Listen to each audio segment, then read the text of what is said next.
Hello everyone, आप सभी का स्वागत है मेरे यूट्यूब चैनल में। उम्मीद है आप सभी अच्छे और हेल्दी होंगे। जैसा कि हमने पिछले एपिसोड में देखा था, गावी सिसिल ने एक धमाकेदार मोटिवेशनल स्पीच दी होती है कि जो पुराने सिसिल वासी है उनमें कुछ उत्साह आ जाए, वो ज़ोरों शोरों से काम करना शुरू कर दें। अब एपिसोड शुरू होता है हमें उसी कंस्ट्रक्शन साइट्स को दिखाते हुए।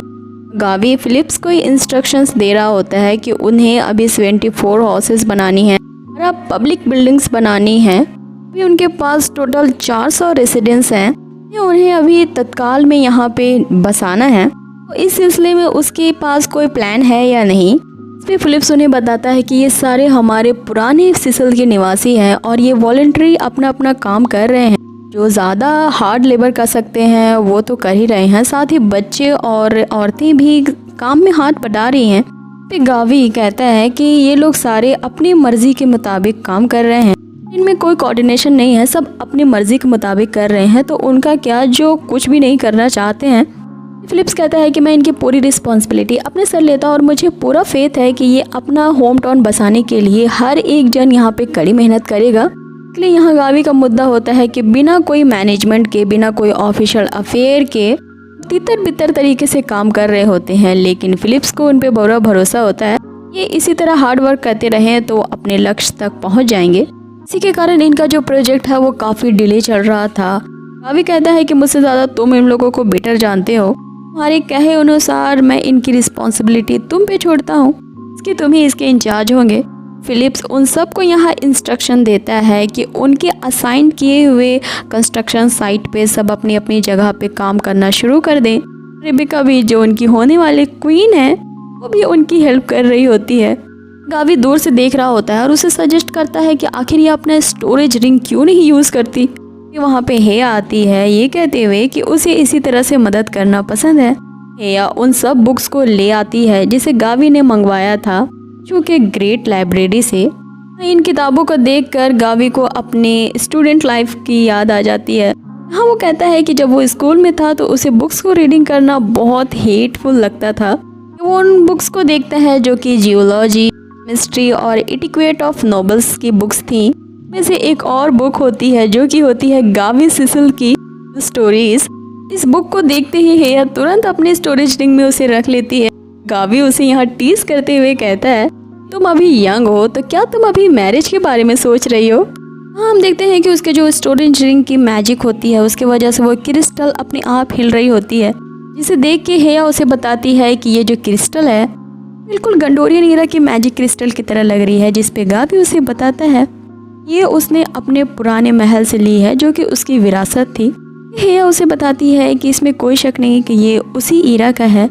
ये क्रिस्टल उस स्टोरेज रिंग के मैजिक से इस तरह कोऑर्डिनेट कर रहा है मानो ये एक की और लॉक की तरह बिहेव कर रहे हैं। ये वो बताती है ये क्रिस्टल एक लॉक की तरह है जिसमें एक खास किस्म की एनर्जी सील है। ये रिंग का क्रिस्टल ओपन कर सकता है लेकिन ये इसके लिए बहुत छोटी है। गावी अपने स्टोरेज रिंग से एक बड़ा सा क्रिस्टल निकालता है जिसे उसने तय खाने के खजाने में से लिया था। इसी वो रेड क्रिस्टल उस अनलॉक क्रिस्टल के सामने आती है।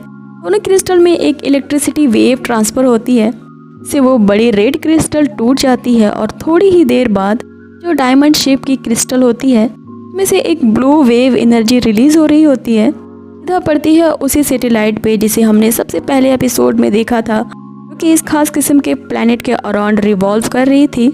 जैसे ही गावी उस क्रिस्टल को टच करता है उसकी इलेक्ट्रिसिटी वेव उसमें ट्रांसफ़र हो जाती है, के कारण उसकी बॉडी तो वहीं रह जाती है लेकिन वो अपने आप को उसी यूनिवर्स में पाता है। सैटेलाइट के करीब उसे रिकनेक्टिंग की फ्रीक्वेंसी सुनाई देती है।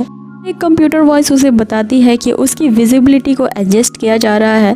जैसे ही वो काउंटडाउन ख़त्म होता है गावी सिसिल को उस प्लैनेट के एकदम अंदर लोग दिखते हैं जो उसकी कंस्ट्रक्शन साइट पे काम कर रहे थे। जैसे ही वो उन्हें देखता है उनके फीचर्स स्क्रीन पे उसे नज़र आते हैं। वो एक ह्यूमन को देखता है जिसकी एज 46 होती है और उसकी रैंक काफ़ी लोएस्ट रहती है। उसे एक बर्ड दिखती है, उसकी भी इंफॉर्मेशन उसे स्क्रीन पे दिखती है। आगे वो ब्राइन को देखता है, उसकी इंफॉर्मेशन डाटा में एक ख़ास बात ये होती है कि उसकी स्पीसीज़ का तो पता नहीं होता, बल्कि उसकी एज को यहाँ पर 743 दिखाया जाता है। एक को तो गावी काफ़ी शौक रह जाता है कि आखिर इसकी इतनी ज़्यादा एज क्यों है। कि जब वो अपने ऑडियो मोड को ऑन करता है तो उसे उन वर्कर्स की बातें भी सुनाई देती हैं। कह रहे होते हैं कि उनको सिर्फ अपने लिए घर बनाना है या उन पब्लिक बिल्डिंग को बनाने में कुछ कंट्रीब्यूशन देना है कि वो पब्लिक बिल्डिंग्स के काम को छोड़कर उधर आराम कर रहे होते हैं। गावी उनकी सारी बातों को सुन रहा होता है। दूसरी तरफ फिलिप्स और रेबेका काफ़ी लगन से मेहनत कर रहे होते हैं कि वो हमारी प्यारी से चोर अम्बर को भी देखता है जो चोरी करने की सोच रही थी। वो कंप्यूटराइज वॉच उसे अलर्ट करती है क्योंकि उसके करीब एक बहुत बड़ा जाइंट स्टार आ रहा था कि तेज़ फ्लैश होने के कारण गावी अपनी एक्चुअल बॉडी में आता है। वहाँ हम देखते हैं उस टेंट में ब्रायन आता है, लेकिन गावी उसे अजीब नज़रों से देख रहा होता है। यहाँ ब्रायन को कुछ समझ में नहीं आता है कि आखिर ये मुझे ऐसे क्यों देख रहे हैं। गावी उस पर बताता है कि चलो अभी हमें एक काम करना है, किसी चोर को रंगे हाथों पकड़ना है। ये देखते हैं हम अम्बर को जो उन मुर्गियों के अंडे को चुरा के बहुत खुश थी कि वो उसे ब्रेकफास्ट में एंजॉय करना चाहती थी। लेकिन तभी क्या होना था, गावी उसे यहाँ रंगे हाथ पकड़ लेता है और उसे एज अ पनिशमेंट एक टास्क देता है करने को। लेकिन पहले तो वो मना कर रही होती है, लेकिन जब वो खनकती हुई सिक्कों की आवाज़ सुनती है तो झट से मान जाती है।